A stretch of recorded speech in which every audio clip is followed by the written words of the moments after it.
Welcome to Spine Crushers, a podcast where we talk about books and a whole lot of other shit. I'm Camille. And I'm Mel. And let's get this party started. Today we're talking about The Paper Palace by Miranda Cowley-Heller. I think, yep. Who would you recommend this book for? My mom, I think it's definitely good. I think it has a wider age range because of the character's age. Our main character is about 50 years old, so I think teen stuff sometimes once you reach a certain age feels awkward to read sometimes. Yep. So yeah, I think it has a wider age range. Like even I've never been married and I'm young and I really enjoyed the book and like could relate to it despite that. So I do think it has a wide range. It's probably good for someone who, I don't know what the word is, like they want a romance but not like an easy straightforward romance. Yeah, like there's a lot more to it. Yeah, maybe like a little bit of mystery, maybe that's not quite the word, but something like that, you know? Yeah, well, there's definitely, like, I'll get more into that after, but there is, like, something that keeps you guessing throughout the book. I would say, like, I agree with the age thing. I think it was refreshing to hear about a 50-year-old protagonist, especially one that's, like, she's still, like, sexy. She still has choices ahead of her. Like, she still has complexity to her character. She's not just, She still wears a bikini. She does. Is it stated that's a bikini or is it a one piece? Oh, it's probably a one piece, but I was just saying she could wear a bikini. I bet you she's still hot. I'd probably recommend it for, like, I don't know. So, like, it is romance based, but I do think, like, maybe fans of Donna Tartt would enjoy this. It kind of reminds me of Damon Copperhead a little bit. Like, it's very different, but the writing style, I would say. So, Barbara Kingsolver, kind of. I think it's a really good summer read. There is, like, I read this when I was at my cottage and I was on the beach and everything. So I think there's a lot of, like, awesome details that really give you that sense of place, like the bugs, the screened-in porch, the marshy lake and everything. So and a place you've known forever. It does a good job of giving that vibe. Like, it's her cottage. It's their cottage. Exactly. I would say trigger warning for this book. There is pretty graphic, like very graphic mention of molestation, rape, the aftermath of that. So proceed with caution. What would you rate this book out of 5? Okay, like for myself, maybe like a 3, which isn't terrible, but it's just not my favorite type of book, but I do think it's a good book. Like, I think other people will, like, I liked it still, but I think other people would enjoy it more than me. Yeah. But yeah, maybe 3.5 even. Like, it was a good book. It just wasn't my main thing, you know? That's fair. Yeah, honestly, I would go around the same. Sometimes I'm, like, overly generous with books. Like, there should be 2 separate ratings, like, how much you enjoyed it versus, like, how good it is. Yeah. Because, like, depending on the time, too, like, I when I read this, I was, like, reading it really quickly, and I couldn't put it down. But I do think this isn't the kind of typical plot I'd go for, but I do think it's very well written, so I would go, like, 3.5 for sure. When you first recommended it to me, I was, like, a bit surprised when I started reading it by, like, the age and some other stuff, but I did like it. Definitely better than Colleen Hoover. Yeah, that's not saying much. Everybody was going off about that Rarity book, and, like, I was like... Verity, whoops. Everybody was going off about Verity, and I was like, I'm probably going to like this book, but I literally had no idea what it was about. But anyways, I read it, and I was like, maybe if this woman wrote Verity. Yeah. I haven't heard about anything else that she's written, but maybe I'll look it up after this. I'd give it another go. So I'm just gonna, like, go over the plot, I guess. It opens. So this is another example of a really good opening chapter. It opens on our main character. So this is 50-year-old Elle, and she wakes up hella hungover. This is in her cabin with her family, and she's like mentally talking about how the night before she had a steamy, like, fuck in the woods with her childhood best friend. Whole family's in the house. We're talking husband. We're talking kids. Ooh. We're talking mom. We're talking the childhood friend's longtime girlfriend who's the godmother of Elle's kids. So this is, like, that's so risky, first of all. Baby food. Like, Who of us haven't been there? Yeah, I did that last night. Yeah, husband right outside, inside the window. Like, holy shit, dude. Like, so waking up hungover and remembering that, like, I get anxiety over literally nothing where I think I've made an idiot of myself or, like, I'm stressed out. So, like, I can't imagine waking up at the cottage and being, like, going into the main space and, like, every new person that woke up and come in, I'd be like, like, do you know? It's also like that's not even your decision. It's like not fully your decision if you're drinking and you choose that. Do you know what I mean? Like, I'm not saying drinking negates any responsibility for your actions, but I just mean, like, it's like if you're gonna do something that's serious, like potentially ruin your family, you hope that you made the decision, like, consciously, not like you're drunk and you're like, yeah, horny. It's interesting because, like, for you and me, we get, like, pretty fucked up and, like, blackout. So for me, like, this would be be really a rude awakening in the morning. But then also, like, sometimes I've been the kind of drunk where there's, like, something I know I shouldn't do, and then my drunk mind is like, I should do this before I'm sober because then I won't. But then, like, I should have thought of the nerve. Yeah, but then I'm like, no, that's a good thing. Inhibitions are good. Drunk you is diabolical. Yeah, I'm insane. You know what, though? That wasn't the most suspenseful or, like, most anxiety hookup scene in the book. There's a part on the beach when, like, everybody goes into the water. Like, they're literally just talking to her family and his girlfriend, and they go out into the water. And they're left alone in the tent? Yeah, and then, like, so there's, like, a tent to shield you from the sun or whatever. And she's inside the tent, and he's outside it, but it's, like, one of those screen ones. Anyways, he's, like, talking to her from the other side, and, like, I don't remember it exactly, but he ends up, like, fingering her, like, puts his hand under the tent and, like, fingers her. Well, their lovers and family are, like, maybe 100 meters away in the water, like, really fucked up. Yeah. And then he's, like, watching. She orgasms. Like, they're both, like, looking to see if anyone's coming back. Like, it's just, I had so much anxiety reading that. Yeah. Like, that was ballsy. And, like, especially for women, it takes a lot more to get your rocks off. Like, I feel like you need to be concentrated. So, like, if I kept being like, where's my husband? Like, there's no way. Yeah. Yeah, that's... And then he's like, oh, your husband's coming out of the water. And then she, like, comes or something. I don't know. It's weird. But, so, our characters... Eleanor is the main character. She was pretty ambiguous as a narrator to me. Like, she has a complex past, but aside from the events in her life and the relationships, I don't really get a sense of who she is on her own. Mm-hmm. Do you get that vibe? I was kind of like, no, I couldn't... not very much, to be honest. Yeah, I didn't really get a good sense for her, but I guess that doesn't really matter. Mm-hmm. It's more of an exploration of, like, family and trauma and all that shit. Yeah, and I think showing that someone of that age is... Yeah, I just think just showing that they're still a person, I guess, even though she didn't describe Elle the best, but you know what I mean? Like... Yeah. I'm making sense, yeah. I like to make sense. Okay. Wait. Peter, the husband. So that's her husband. So he's British. He's, like, a smart journalist. I think he's funny. Like, Do you think he's a sexy British accent? Or he's like, "Oi, governor!" He's like, "Oi, what you doing, mate?" Yeah. Like that. No, but he's, like, I think his family is, like, high-class British people. Oh, yes, yeah. But he's, like, funny. He's, like, fuck off gorgeous. Like, he's, like, he has, like, a very dry sense of humor. His personality. Yeah, he's good. And he's, like, a real person. I find our other love interest in the book, Jonas, like, as an adult, I don't find him that real. Like, I don't think he's a fake person. I mean, yeah, exactly. He just is... He represents some ideal to her. I don't know if that's intentional, but for... the two characters who were the most vivid to me were Elle's mom. I'll do a whole spiel after, and Peter. Like I was pretty impressed with the author's ability to make a realistic character. And Peter takes in stride, like, Elle's admittedly, like, shitty attitude sometimes, and her, like, I feel like she's hot and cold, which is understandable when you get to know her, but he's just kind of, like, chill. Yeah, he's a good man. And then we got Jonas. He's the dark-haired daddy. He's bohemian. He's an artist. He's all sexy, I guess. So Elle met him in the woods, like, near the cabin when she was a kid.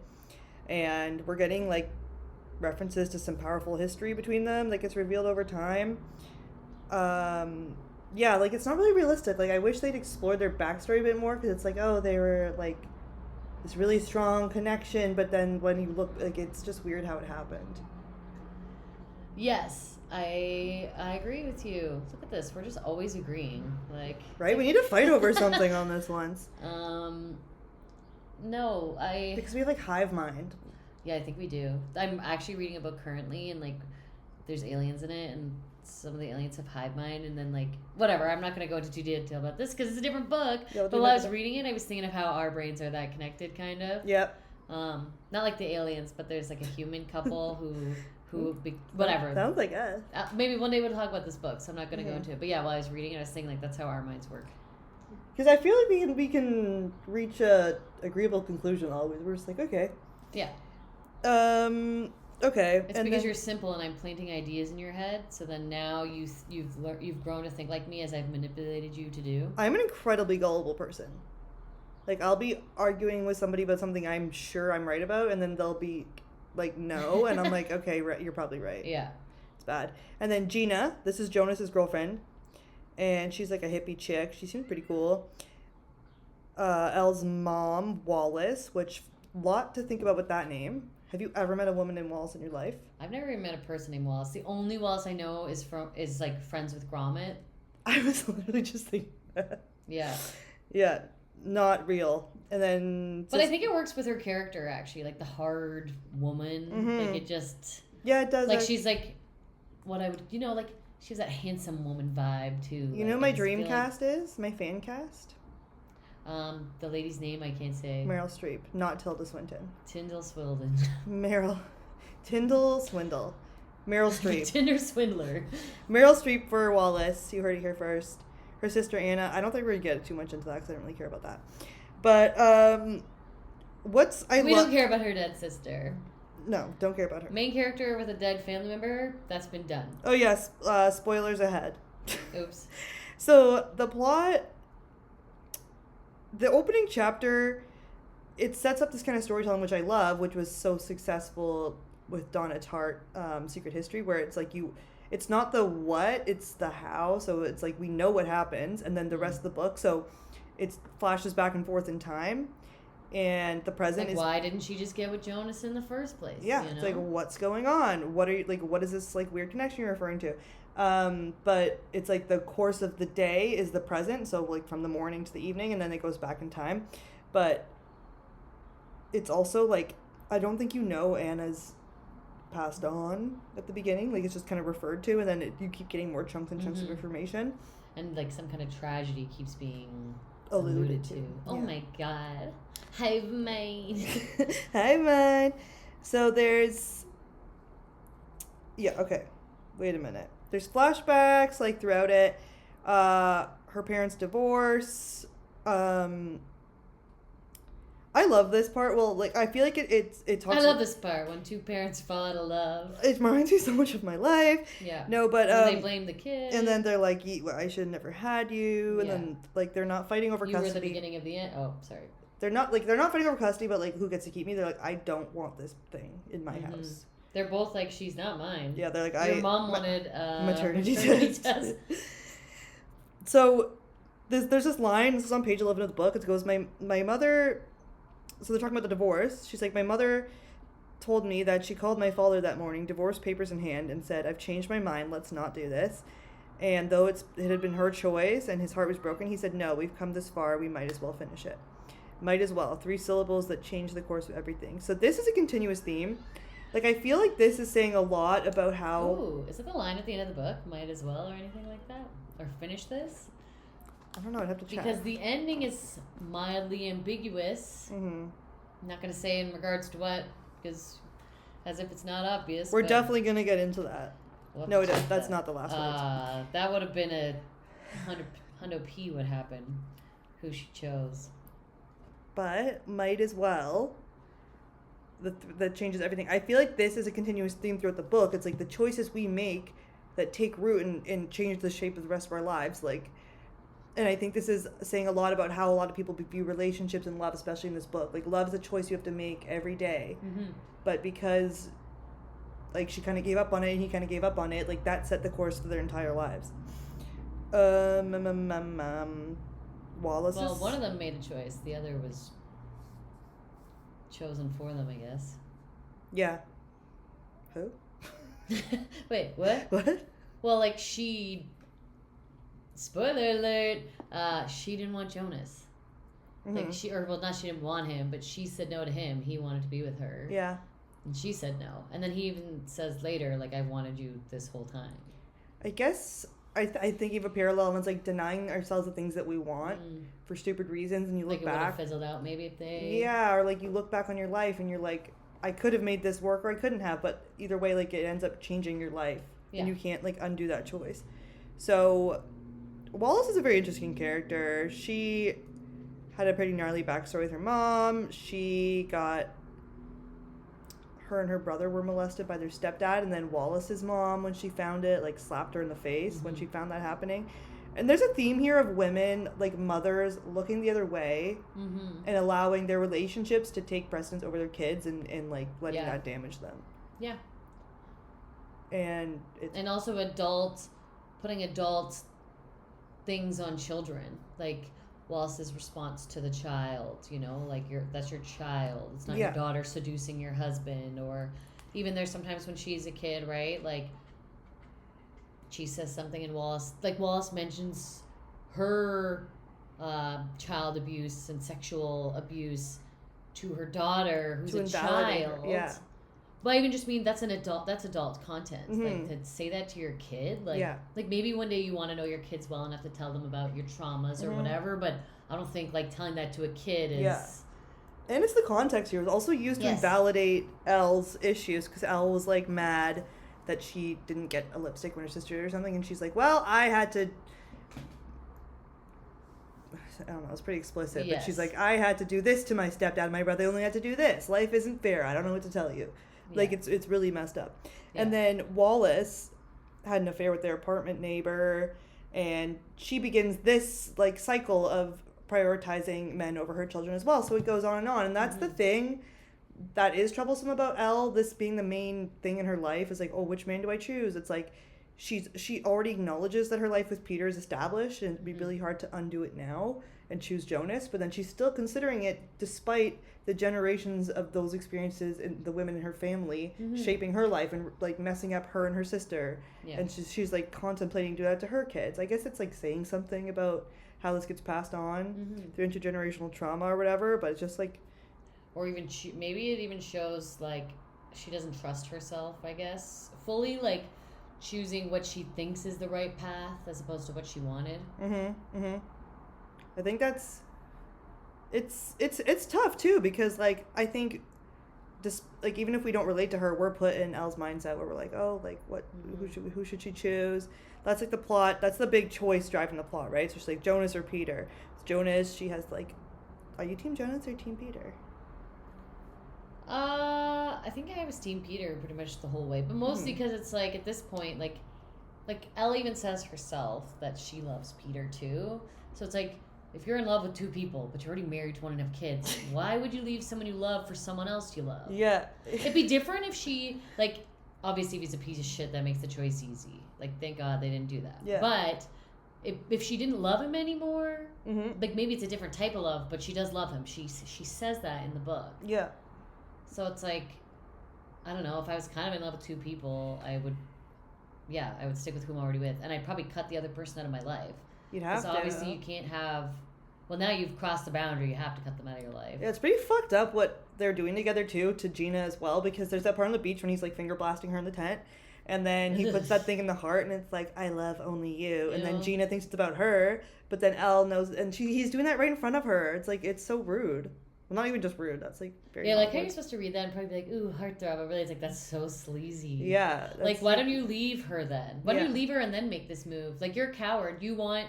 your girlfriend to still be there in case, like, would he break up with her? Would he be like, hey, I cheated on you, I finger banged Elle while you were out with her Elle's kids swimming? Right? That's it, because he wants, I think that's the thing with a lot of cheating guys, is like they keep, I guess girls too do that too, they keep their person going until they can find some, like, be sure of the next person. Yeah. It's really shitty. Like, fuck off. Like, fuck you, Jonas, you suck. Yeah, I hate Jonas now. And he's the type of guy who's like, oh, like, you probably don't understand my kind of art, man. Like, you know? Like that kind of guy. A little less like hippie smoked weed though. Yeah, but I just think he'd be... Does he see that vibe? I don't think so. He's a little more like I just think he'd be pretentious. Oh, yeah, he would. Yeah, I guess like not hippie pretentious, but he would try... Even as a kid, I found him like slightly annoying. Like pompous or something. When he's little? Yeah. Well, like I know he's supposed to be a bit off, but I don't know. There's something about him that I just found annoying as a kid, even. Yeah, you're a little twerp. What are you doing? Yeah. Kind of vibes. All right. What are we moving on to? Okay, yeah. So the big thing, the big M with the capital M. The big thing. The big M word. Oh. Huh? What'd you say? Okay, eventually Wallace gets with this guy, Leo, who has a son named Conrad, and Conrad is a complete asshole.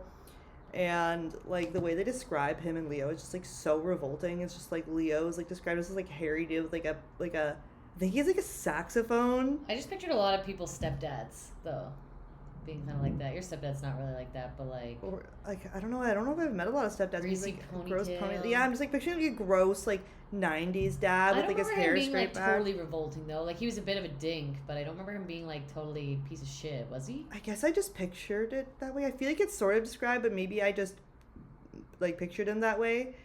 And there's this scene that like Elle describes where her mom is like begging Leo to sleep with her. He's like losing interest, and then she's you're like, right, I forgot about that. Yeah, and it's just like yucky, and it's just Wallace being pathetic, and then Elle's like, I never want to be that way kind of thing. I think that line was important. I couldn't find it when I was looking for it recently in this book, but I remember that. And okay, so Leo has this stepson, Conrad, Leo and then has a son.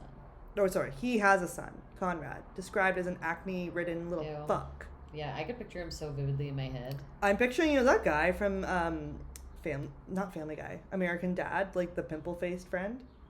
Okay, yeah. That's who I'm picturing. Yeah, I see that a little. Yeah. I pictured him as a ginger. I don't know if that's like explicitly stated there, but like, yeah, just disgusting. Just like that's the worst thing about him, being a ginger. Yeah. Yeah, I asked my parents if people bully gingers when they were kids in school, and they said no. They were like, "What? People bully gingers?" I'm like, "Yeah, it's a thing." Well, I guess they were just like more like actually prejudiced. Yeah. They were like more like racist and homophobic and everything. So maybe I don't know. I feel like ginger men have always gotten like ragged on a little, but ginger women have always been like a fetish. Interesting.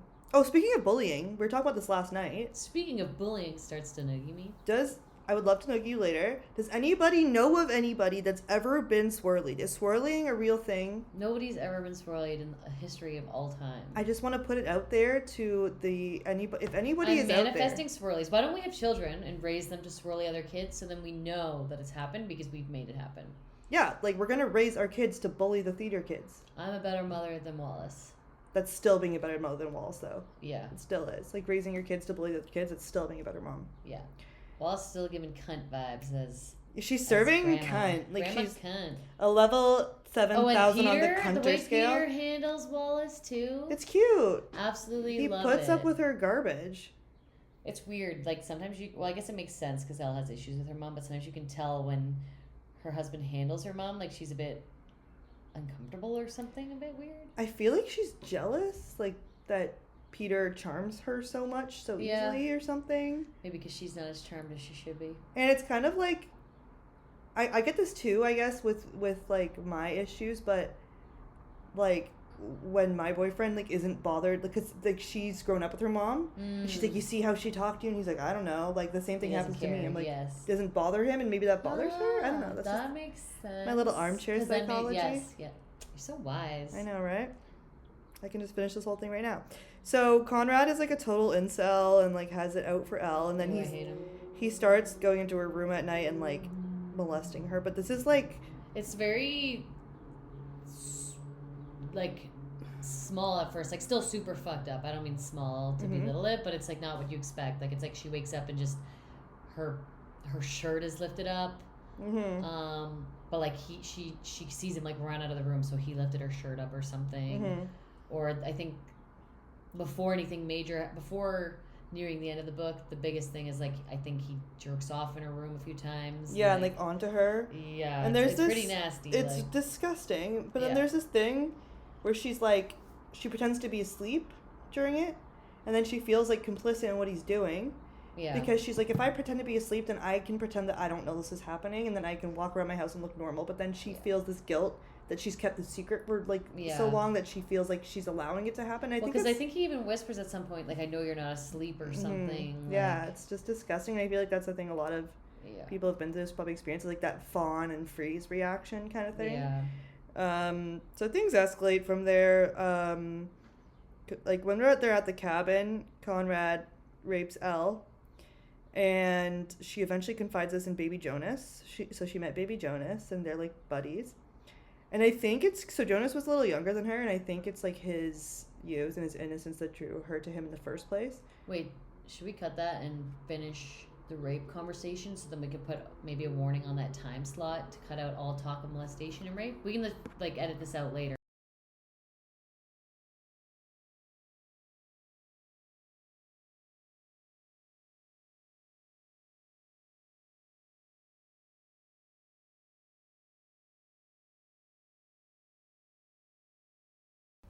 Couple things we want to talk about before we get totally down to business. Number one,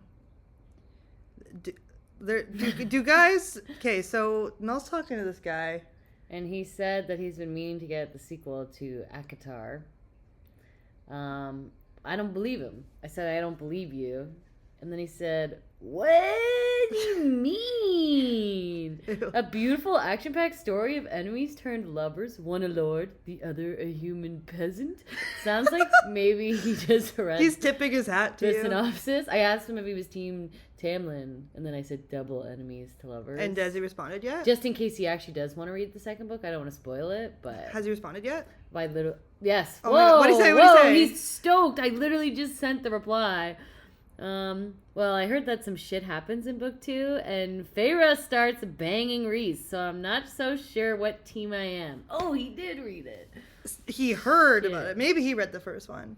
I don't know. I was saying to Mel, it sounds like he just looked up, like, what girls like to hear, and then he's like, oh, ACOTAR. I think he either has a sister or he had a girlfriend at one point. Yeah, it's possible. At one point, he was allowed to smash. Yeah, do you think that's my ex? Like, I was talking about ACOTAR a lot. It's... He's found us. He's finally fucking tracked us. If I can't have you, nobody will. Exactly. Other thing.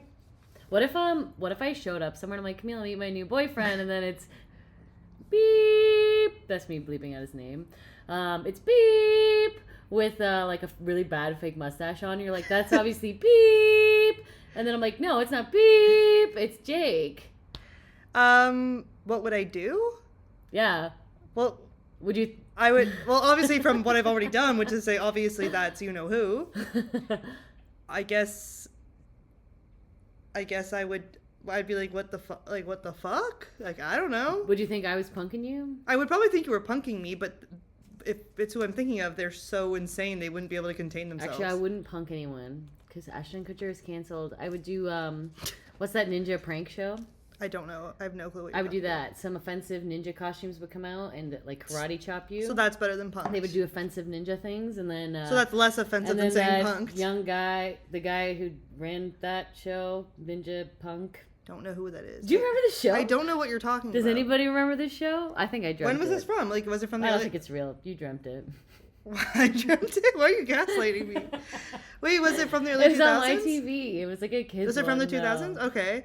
So you're saying that doing offensive ninja stuff is less offensive than saying punked because, yeah, okay. That's fair. Yeah. All right. Well, I guess let us know if we think that this ACOTAR guy is full of shit or what's up. But what else is new? Hot date idea. Get your man. Mm-hmm. Your first time meeting him. You're at the bar. Oh, so he's not my man yet. Just you meet your man. You just got his number off Hinge. Okay. You show up at his work. He's like, how did you figure out where I work? And you just start reading ACOTAR to him. I love that idea. Then you get in an argument. He's like, stop following me. And you're like, enemies to lovers, babe. Enemies to lovers, babe. And then you passionately make out.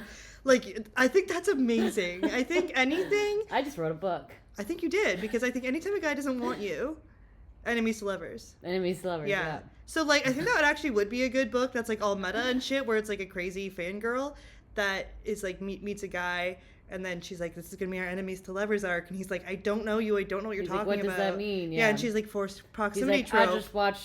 I only know about Family because all he watches Too Fast, Too Furious. Yeah, only the second one? Yeah, he doesn't watch the rest. Have you watched any of those? Probably when I was like a kid. I don't think I've ever seen a single one. I know Car Go Fast. Yeah, me too. Yeah. I remember Devin Aoki's in it. Yeah, she's a cutie pie. She's good looking. She's a good looking girl. What else is new? We went to one of our favorite bands the other night, Knocked Loose. Shout out to the boys. Yeah. Yeah, so there was a lot of like, kill somebody, kill, or we're gonna die, like, kill, I want to see you push someone around, want to see violence. And then he's like, guys, watch out for each other out there, like, I don't want to see anyone get hurt. And it's like, you gotta land on your messaging, boo-boo, because like, do you want me to commit a homicide or not? It's conflicting for sure. Like, I think they have a song dedicated to like domestic abuse victims. And they did that song, and he was like, "This, like, I'm not joking. This is just funny because like this actually happened." They're like, "This is dedicated to like the victims of abuse or whatever." And then the song ended, and then they're like, "Look at your neighbor and hit them as hard as you can." And I'm like, "Wait a minute, what?" Oh my god! And then remember you were saying about the guy next to you being like, "I don't hit women anymore. I don't hit women anymore." He like just got out of his court-mandated anger abuse classes. Like, I don't hit women anymore. Yeah. I gave Ben a good 2-hand. I don't think he did anything back. So he's a king. No, he got the message. Yeah, he got it. I mean, good message, just a conflicting point. Yeah, I'm like, violence or not, like, you gotta. I need somebody to tell me exactly what to do at all times. Yeah. No, there's good energy there, though. I loved it. I mean, like, I think the metal hardcore, I don't give a fuck community is pretty good vibe. Like, they kind of. I don't know if people that aren't into it like sometimes get freaked out by like the moshing and shit, but they're actually like they're respectful of each other. No, and, like, they are. It's a good. So I highly recommend anybody that's into like hardcore music go see Knocked Loose. Yeah, support the boys because I want to see them in a bigger venue because that like I feel like they're in that awkward stage where they're too big for like the smaller venues, but they're not selling out the bigger venues yet. So. Which is kind of a good thing, though, because you know how expensive it would be if they were playing at fucking... That's very true. You'd be, like, so far away at Bud's stage, and you'd pay, like, $100 to be in the lawn. Yeah, that's bullshit. Yeah, I don't know. Concerts are, like, out of hand for prices right now. So, I'm going to put this in later, I guess, because we left off where Conrad raped her at the cabin, so... Wait, we're cutting out what you just said right now? No, I'm just going to edit, like, this part in later. Oh, like to where we were, because that's gonna go near the beginning. Yeah. Do you think it's okay what I said about the domestic? I think that actually happened. But I think it's funny. I think it's funny. I think it's good. I don't want to like be too like scared. Yeah. Also, we're not laughing about that. Like, we could put a disclaimer, be like, it's a serious thing. Yeah. And be like, and we could even say like, and no harm to Knocked Loose too. Like, they actually did dedicate a song to that, but. Yeah, I think most people would find that funny. Right. I think Okay, so yeah, Conrad raped Elle at the cabin, and then like I'm not gonna get too much into the description, but it is pretty brutal. So proceed with caution, and then I'm gonna jump forward in time here in the book because I want people who want to skip over the sexual assault part to be able to skip over like a time chunk. So later on, Elle is talking. This is after Conrad's died. This is like when she's an adult. This is right before the present day at the Paper Palace, where she goes to visit Conrad's sister. And the sister tells Elle that Conrad also sexually assaulted her, the sister. Conrad's sister. Yeah, Conrad's sister, when she was younger, and then like was talking about Elle during it. Very disturbing, but to Elle... Like, so his sister's like, you know what? It's a good thing that he died. He was a monster. Yeah. So Elle's been grappling with this guilt all these years. And to Elle, this, like, kind of exonerates what her and Jonas did. So basically, the biggest thing that Elle was driving a wedge between her and Jonas was their guilt over what they did, which is not give Conrad the life. What is that thing called? That ring? Oh, lifesaver? Like a buoy? Yeah, like a lifesaver? Is that what when you toss out to them? Yeah. Okay, well, they didn't give that to him. So I think that's what... put the fire under Elle to go give Jonas the business. She's like, it's okay now, which I'm like, that's an interesting logic. Like, I don't know, Like, if what he did was bad either way, whether he did it to somebody else or not. Yeah, I guess the real problem was in herself feeling like she asked for it, like that sort of thing, right? Yeah. Like it's her fault. Like the rape, I mean. Like I feel like she felt complicit in it, right? Yeah. Complacent? What did I? Complicit. Yeah. In it. I think sometimes you like meld two words together. I do, yeah. I know. After I said it, I'm like, wait, which one? No, I mean, like, it's pretty heavy shit. Like, it's pretty hard. It's pretty hard to read. Like, but I feel like if you're reading this, it's not, that's important in it, and it's graphic to read, but it's also, I don't think, the biggest part of the book, weirdly enough. Like, I feel like No. I feel like that was supposed to add something to it, because the author clearly wanted a seriousness. Mm-hmm. She wanted to be more serious than just a romance. Yeah, and like to why they weren't together, like as opposed to something like silly or childish. Like it was a real big thing that was the wedge in their friendship, in their relationship, right? I guess I kind of like it because there are a lot of things where like the characters like we can't be together like normal people, which I love to clarify. Oh, amazing. But it's like it was hard to discern what their big problem, aside from like their own emotional issues. Yeah, and so I just think a person that didn't understand that would be like, what's the big deal here? So she's trying to make it more apparent, I guess, what's driving them apart. Mm-hmm. I don't know, but it's I don't know. Jonas and Peter, this whole thing, it's pretty. I'm gonna cut this out because I don't even know what I'm talking about. But okay, I want to talk about a different moment too. This is the day of in question, and they're having their like end of summer party, and they're at, I think, Jonas and Gina's place. Jonas and Gina, that doesn't have a really good ring to it, eh? Jonas and Gina. But wait, what's her husband's name again? No, I forgot. Peter, Ellen Peter. Gina, wait, oh yeah. Gina and Jonas, Ellen Peter. Okay, so they're in Ellen Jonas. Gina and Jonas sounds better than Ellen Jonas. Ellen Jonas. You think Ellen Jonas sounds good? It's better than sounds like Gina one person's Jonas. whole name. Ellen Jonas. Yeah. Yeah. Okay. That's because we're not enunciating. Ellen Janonorous. Anyways. That's like this hidden Jonas sister. Oh my God. There's a type when you add these two alloying elements together for electrodes. The name of them sounds like Joan Benet. Okay. And every time the teacher says it, I almost die laughing, and then I have to hold my tongue in so badly I want to say Joan Benet Ramsey. Okay. But I can't. And then what if you were like, hey, you know what that sounds like? And he's like, yeah, Burke did it. Isn't that her brother's name or something? And then you guys kiss? Stop! Enemies to lovers! Enemies to lovers! Wait, for context here, Mel is doing welding. I feel like that's incredibly rare. Like, if you, like, whoever's listening doesn't know that, so just be like, you know about these two alloys that go together? Like, how would you? I like these alloys. I love that. You're like, what is this bitch talking about? I'm an alchemist. She's lying. Yeah, she's always doing like alchemy and like spells. One day I'll be able to make gold I'll be able to make the Philosopher's Stone out of gold. Yeah, okay, buddy. I mean, I would love that. I feel like you would share the spoils with me. The thing is, it's a journey. You don't want to be able to do it. You just want my stone. No, like, I feel like we could go on a journey of a lifetime together. It was the journey of a lifetime. Okay. I threw away my packing and I breathe this open, I get high, and I'm floating like God in his heaven. High in the stratosphere. Darling, come quick, you can see our house from here. Drop like I should've invented the raincoat. I drop like I should've invented the raincoat. I drop like I should've invented the raincoat. I drop like I drop. Dude, that was really good. I think you really took me there. Okay, so where was I at? They're in the kitchen at Jonas and Gina's house. And then Jonas like cut his finger.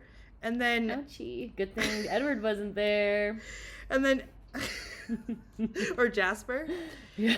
And then you just see Jasper outside the window. It's just like bug-eyed. What is that? That smells delicious. No, Elle... Jesper's a friend from my welding class, just so you have some context. Sorry. Elle kisses Jonas's finger. She's like, oh, kissing your boo-boo, baby, boo-boo. Mm-hmm. And then Peter, I guess, later on, he's like, oh, I saw you kiss Jonas. And then she's like, what? Because she, like, doesn't know what he's referring to. She's like, what? Me?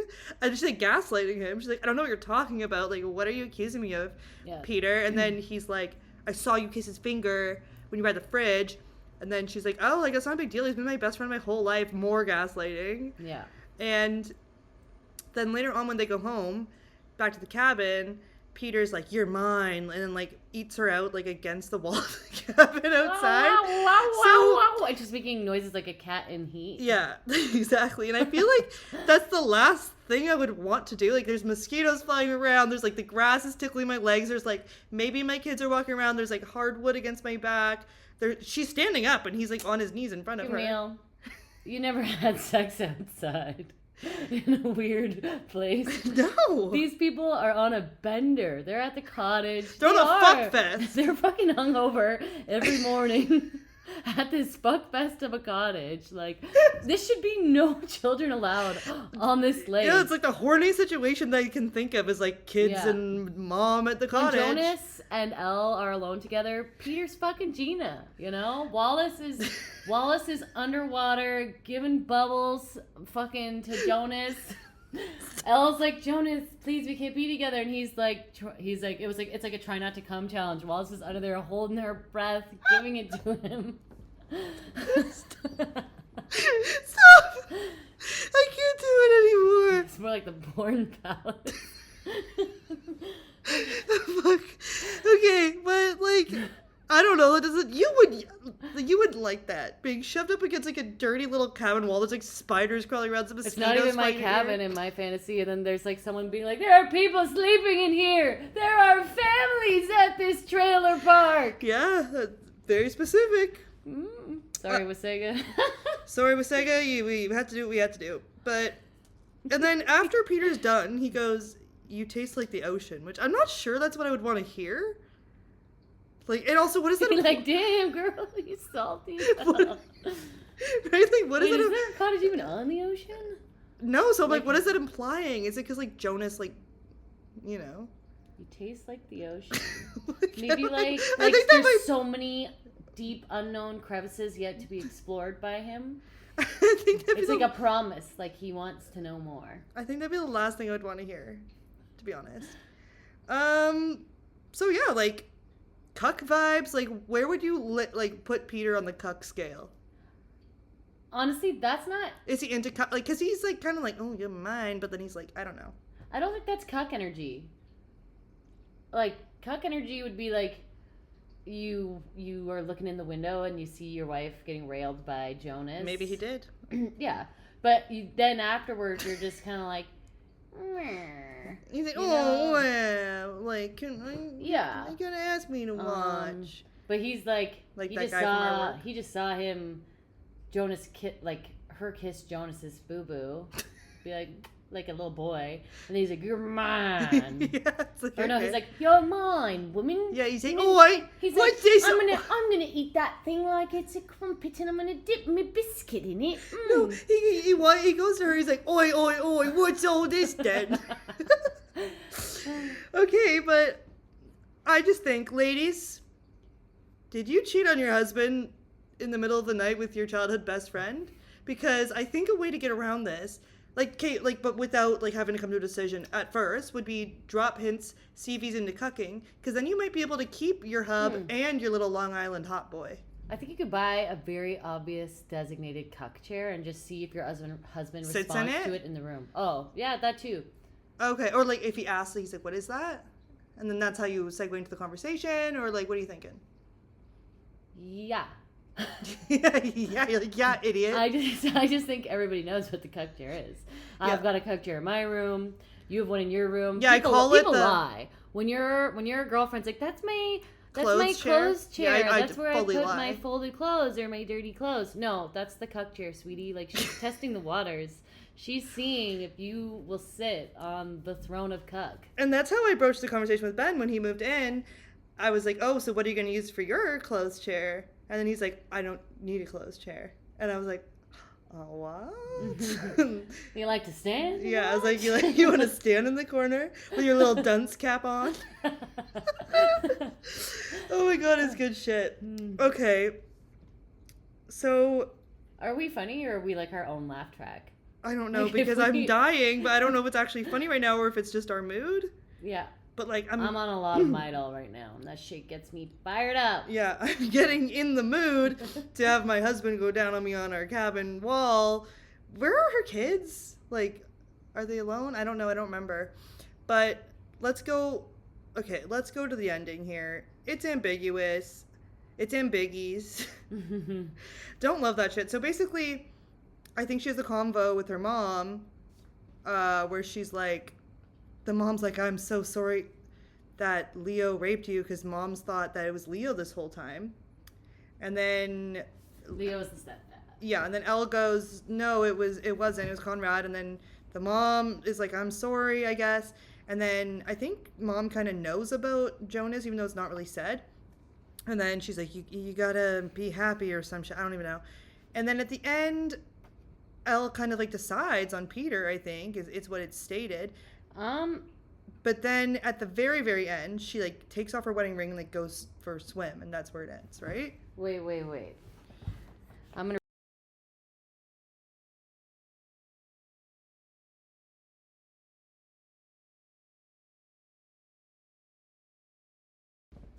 Okay, so there's the conversation that she has with Wallace where, I don't know, they just kind of have their whole thing about, Wallace is like, I'm sorry, and all that shit, whatever. And then Elle basically makes her choice. She even tells her kid, she's like, I would never divorce your dad, like, we're in love, all this shit. Goes to bed with Peter. Lie till you die. Yeah, lie till you die, baby. And then the next day, she wakes up and there's a storm. And then she's like, oh, come look at this. And he's like, no, I'm going back. He's like, bugger off, miss. He's like, fuck off. No, but you better only wake me if... Never mind. You know what? I can't. You better only wake me if there's crumpets. But, yeah, and then I don't know if what the significance of that is, like, that he's not, like, curious and whimsical like Jonas. Like, yeah, she's like, when I was 10 and Jonas was 8 years old in the woods, he said he loved hummingbirds. Yeah, I'm just picturing like a weird little like Damien-looking Victorian fuck of a kid for Jonas. I'm just like, that's a bit creepy. Yeah, you know, it's like she's mostly dreaming about a baby Joan. Boy. Yeah. What do you say? Jony Woney or something? Jony Balogna? What is it? Jony Balogna? He's Italian now. So then the next day, she wakes up for her morning swim. She's decided on Petey baby, and then she goes like, "Hey, want to come for the morning swim with me?" And then in her mind, she's like, help me choose. Like, I don't know. She's like thinking like that this is going to help her choose. It's like, help me end this, I guess is what she's thinking, which is kind of a shitty thing to like put it onto him to help her make her choice. Mm-hmm. And then this is why it's ambiguous, is because she gets into the water. She takes off her wedding ring and then gets in the water where Jonas is waiting on the other side and goes for a swim. And that's how it ends. And I personally, I want to hear your thoughts after, but like I hate ambiguous endings. Like I'm reading a book to be told a story. I don't want to have to think. I want you to tell me exactly what happened. And and this isn't some books I feel like can get or movies can get away with that. Yeah, some people like them more than others, but I just feel like this book could have used a bit more. Well, I guess it's but maybe like, that's the point. We have to make our own decisions. Like yeah. Like that's the whole point too. Even her trying to get Peter to decide for her. Like, let's make our own decisions here. Yeah, don't stop being a baby. That why? Yeah, stop. Or is it not that deep? No, I think that's a really good point, actually, is that we have to make our own decisions. I don't know. I just think for me, it felt like it lost momentum of the book. Like the book is all about choices that we make and our life paths and all that shit. And then she's just kind of negating all that, and it's implying that like she's going to continue that pattern of divorced parents who made their who fell in and out of relationships that made them unhappy, and children not being put first. It's like, I don't know, it's just like you kind of undid. It was like it was like telling the story of her life and like in explaining all this shit, then it kind of undid it. Also, okay, come on, I can't think of a more unsexy situation than like your kids are crying, they hate you, like Gina is feeling like betrayed. Peter's like, what the fuck, Elle? What's going on? Like, that wouldn't work. Like, as soon as you got into I just think it's stupid because she does love Peter too. Yeah. Like, if she was like totally not in love with Peter, never loved him. Yeah, or you should falling out of prioritize love your with happiness. him, then I would understand it. Like, it's still a very hard situation to have to, divorce somebody, but it's like, it's just stupid that you love your husband to leave him. It doesn't matter if you love two people, but you're already married to one.